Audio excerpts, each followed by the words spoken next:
What's going on, guys? Welcome back to the PT Coffee Cast, brought to you by The Movement. My name is Dalton, and alongside me today is my beautifully bearded friend, William. William, how are we doing today?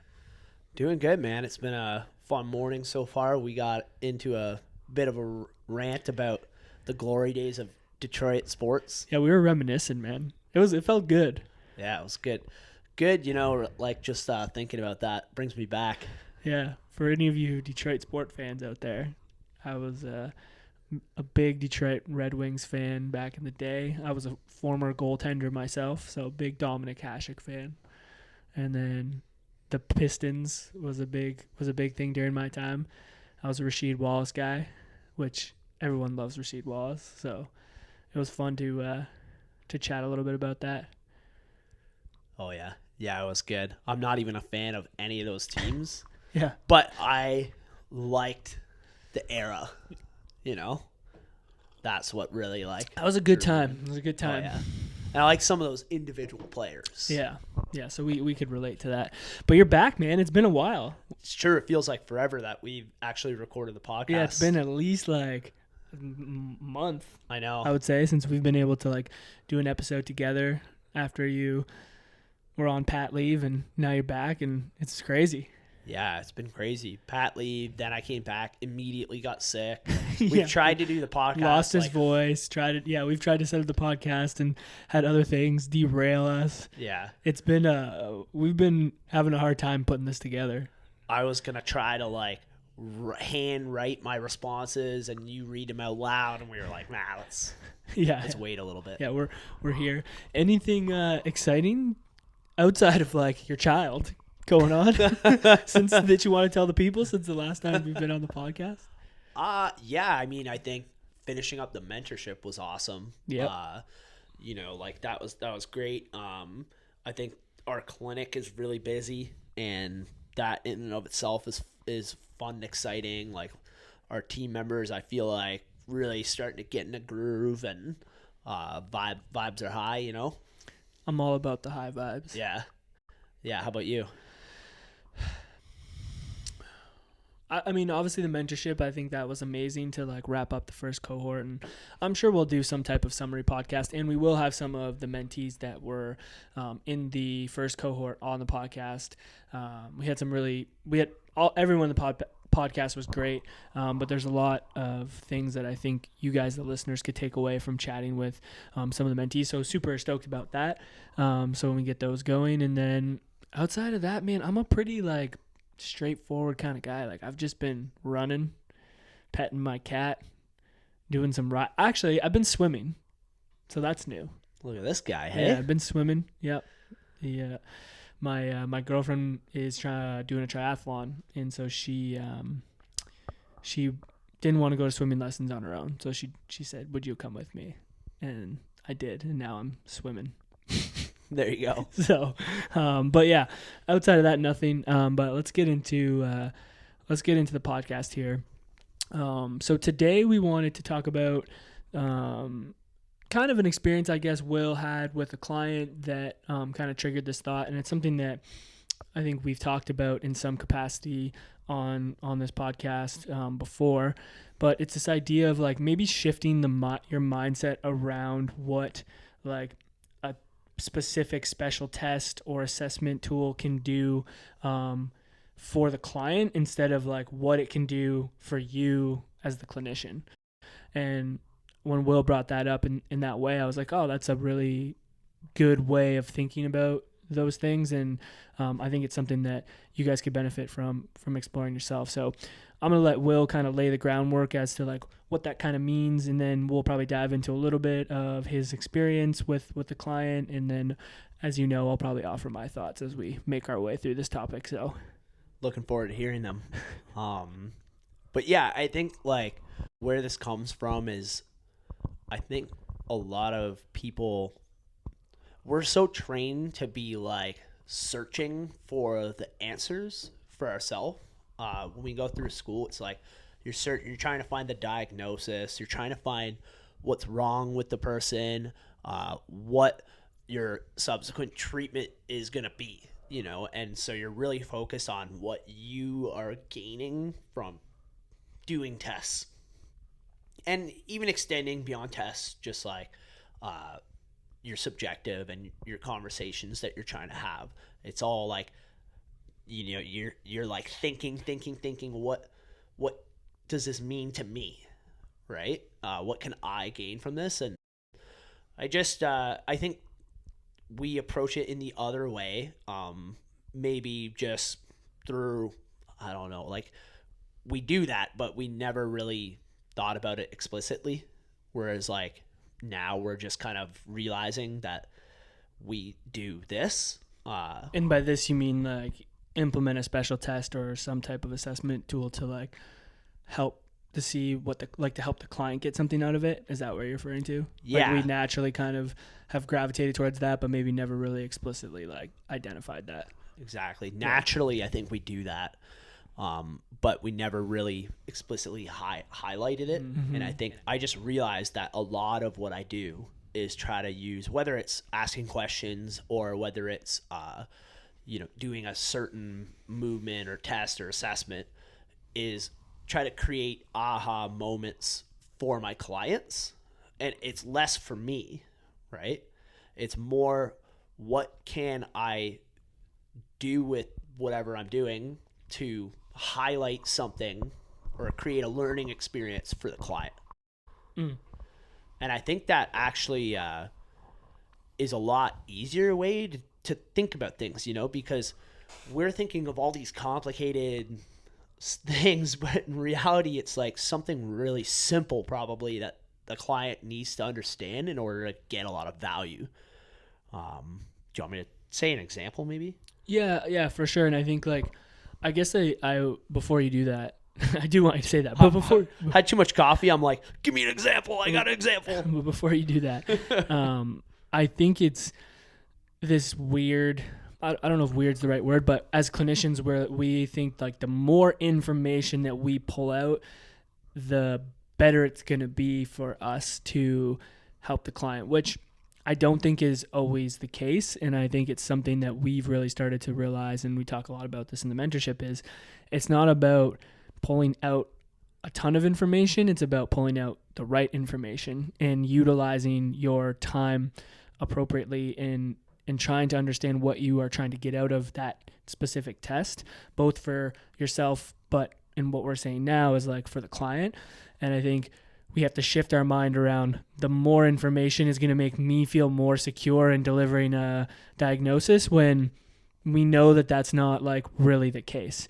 Now, are there specific times where like objectively you're going to have to get a lot more measures that you need? For sure. Like if you're working with someone post-op ACL, like you're going to have to pull out a lot of objective measures that you really need to do to help guide that person safely and appropriately. But I still think in that case, you can intentionally set up tests in the way you verbalize them and the way you work with the client to help them get more out of it than just you trying to get objective data. But I think that's where that comes from, in my opinion. Yeah, and even in that situation, it's like you're kind of compartmentalizing like phases of that rehab, and there's certain things that are like really important for like a particular phase. Like for example, first phase of, I haven't done an ACL rehab in a long time, so I'm not an expert in this, but like range of motion, it's like you need to get that back, phase one, right? So like that's not rocket surgery here, right? Yeah. But it's you do need to nail certain points home, right? On like how often you should be doing it, how what should they be feeling when they're doing that, how much is too much, that kind of thing.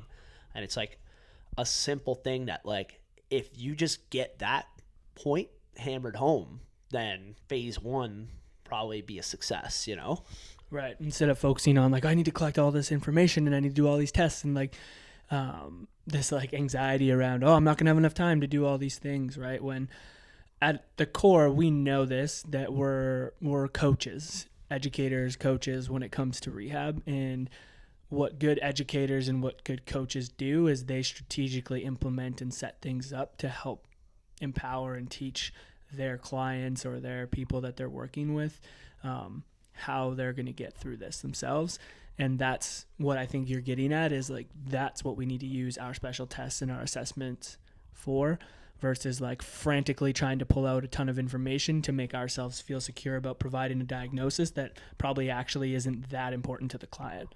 So it's like a big shift, I think.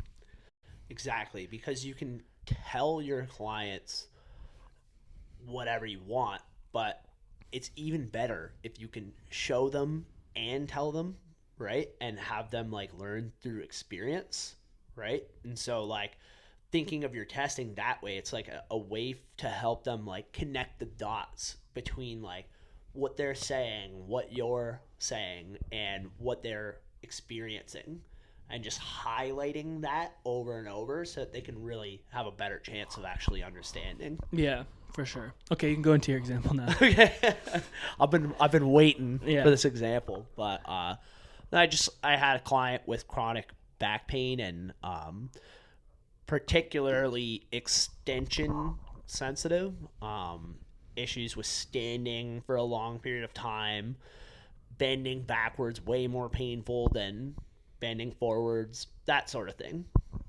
And I don't think the client really understood when they were in extension, or even that was something that was like more provocative than flexion. Right. Which is like a very common thing when it comes to like that non-specific, like chronic low back pain. Like, Yeah, I see that frequently. exactly. And so like what I'm trying to do is show her that what that movement is when it's occurring.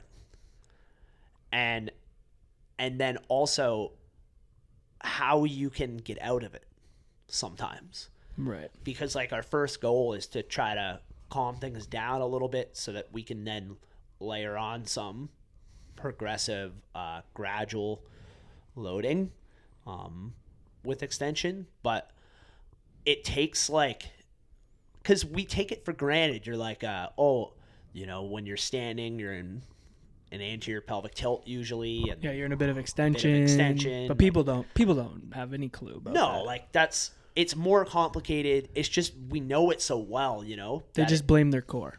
Exactly. Yeah. And that's the thing, is like oftentimes like a concept like that actually isn't getting understood, Mm-hmm. And you have to really go through it a lot of times in order to like help someone understand it. And in this particular situation, I went through it a couple times and asked for the client to repeat back to me, what I'm saying, and it wasn't on track. It was still, They're not kind of not fully understood. understanding it, yeah. And which is like, it's totally understandable. It's just like it goes to show you how important it is to like really keep highlighting it, and how our test can do that. Hey, let's see what happens when you put your foot on a stool. What happens to your pelvis? Okay, it tucks under a little bit. Okay, so how does that feel? Oh, it actually feels a little bit better. Okay, now do the opposite. Rotate your pelvis forward. How does that feel? It feels worse.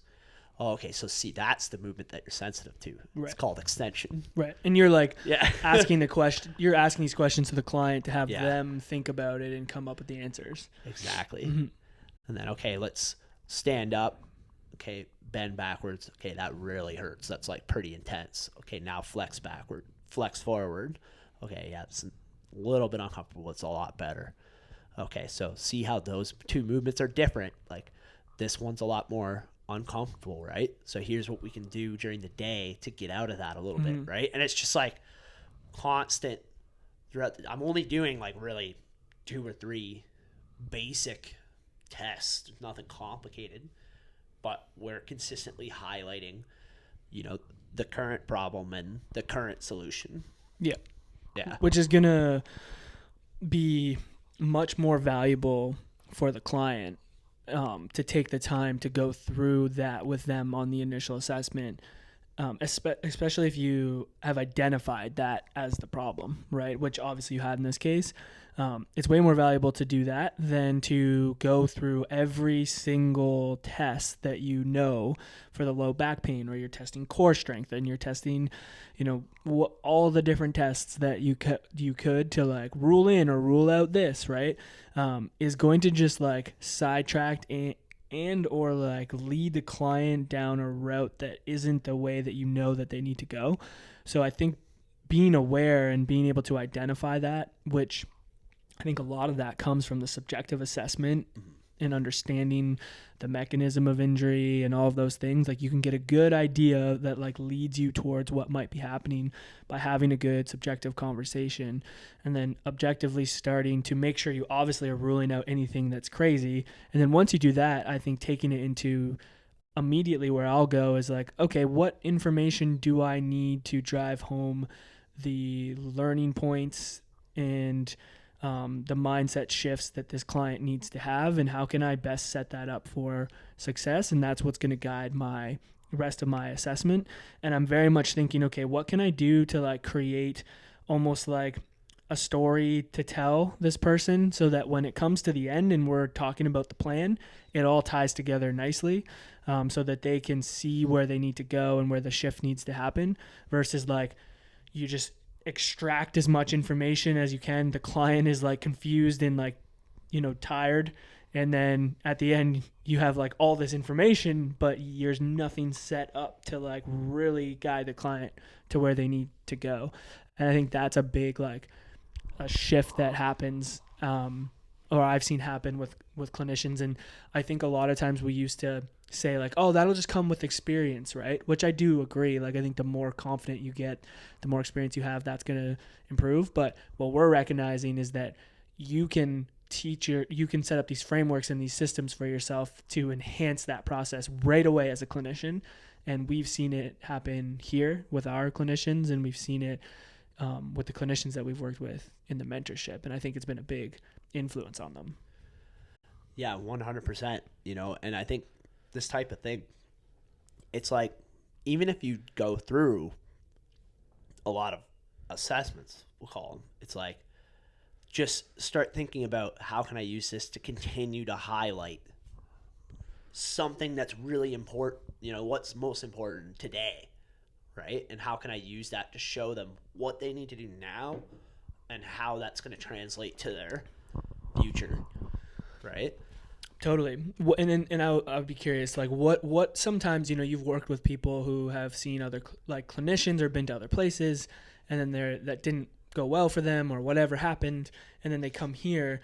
What are some of the common things you hear that people say as to why that didn't go so well for them? They just told them they had SIJ dysfunction. Right. And it's like, okay. Yeah. What does that mean? Yeah. How does that tell me what I need to do? How does that tell me what the actual problem is? How does that tell me how I can make a plan to get to where I need to be? Yeah, it doesn't. And I think the other thing that happens is I sometimes will see people come and they'll be like, yeah, we went through a bunch of stuff and we did all these tests and we had all these things that we were like finding out, and then I just didn't know where to go from there. Like I didn't know what the next steps were. And a lot of times actually I find people get like some improvement. Like they'll be like, yeah, like things were feeling better and like I was on the right track, but then I didn't know where to go to be able to actually get back to playing pickleball, or I tried to do that and just there was no kind of guidance or plan or way that was laid out for that to be successful. It was just like, oh, you're seeing improvement in your discomfort, go try playing pickleball. And I think that is where like what we just talked about with the assessment, and how we approach using those objective assessments and like tests, if you do it in the way that we just talked about, can really set yourself up for success with the client, to take them through that and have them feel like, oh yeah, this person actually knows where I want to go and they're doing things to get me there. What's funny, we're just on the same page there too. It's like I've had people where they have got improvement at another place, but they don't have no clue why. Yeah. Right? Yeah. And so that's a problem, because the problem rears its ugly head back again, and they have no clue again anything that happened, why it happened, what they can do about it. Whereas when you use things to highlight the problem and stuff like that with clients, they can take that learning experience and utilize it going forward. Yeah, and this and there's no knock on anyone else. Like, I just think it's the idea of having the locus of control be on the client and trying to empower the client, like truly trying to do that, not just saying that's what you do, is the difference there. And the interesting thing is like in that case, people are still getting better. So what if you're focused on like, if that is your outcome of like, as a physio, it's like this person's just feeling better from a pain standpoint, and that's the success, that is what happens. And then when they try to go to do something else or something else comes up in their life, they don't even know how they got to this point, right? Whereas like if you're putting that locus of control on them and showing them those things, and the outcome is not solely focused on in pain improvement, and it's more focused on giving you the tools and the skills on how to manage these things, then when something comes up again, they have something to implement and be empowered to use on their own. And that, in my opinion, is like the success that we're looking for. I think to tie it all together, I think it really does start and is heavily influenced by what we've been talking about in the initial assessment. And it's like a really good way to kickstart that journey for that client. Cool thing is it's like same knowledge, we're just utilizing it a little bit differently, right? And that's a big thing that we've talked about and preached in the mentorship, and is that like, hey, you have the tools and the skills that you need, and those things are always going to improve and change over time. Like we know that that's guaranteed to happen as long as you're continuing to learn and be open to that, which is part of your requirement as a physio. But like right now, you can implement things that you have, the skills that you have, the knowledge you have, and do it in a way that's going to immediately have impact. And it has nothing to do with improving any of the skills that you have outside of like using your brain a little bit differently. And maybe I would say, I guess communication is a big piece of like a skill that you would improve in that case. But outside of that, like you have it all. Yeah, exactly. Yeah, it's funny. Like all this is like, it's interesting. It's kind of sales. It's sort of communication, and it's tying that into the knowledge that you have, right? In how to actually deliver things in a way that are going to be communicated in a way that's going to have your client understand what the problem is, how you can help them, where they need to go. Yeah. And the beautiful part about this is like, you can take what we just talked about, and which is one aspect of it, and have and just implement that aspect and have great success. But if you listen to the podcast, and what I'm so happy about with the mentorship is that if you take the whole part of all the things that we've been talking about, client experience, sales, marketing, communication, how to deliver effective plan, if you take all of those things in total and put them together, it makes this like beautiful experience that builds off it, right? But the cool part is you can take one individual part of that and implement it and have success, right? And that's kind of just my own thought and my own excitement. Like I think it's cool, and I just kind of came to that realization as we're talking. But yeah, you're right. Yeah, go try implementing this and see what happens, and then get back to us. Yeah. And if you're interested in learning more about the mentorship, we are taking applications for cohort number 2, which is starting in September. You can fill out that application in the show notes of this episode, as well through the link in our bio on Instagram, which is at PT CoffeeCast. Make sure you guys are following us there. We're posting podcast clips. We post clips from the mentorship. Will has been putting out some hype graphics and post there as well, so you don't want to miss out on that. Make sure you subscribe to the podcast so you don't miss out on any episodes. You can subscribe to the YouTube to see our beautiful faces there as well. And then we also still have all of our free content that you can download in the show notes or the link in our bio on Instagram to continue to up your game, explore. Anything else? All right, cool. That's all we got for today, guys. As always, stay caffeinated. Peace.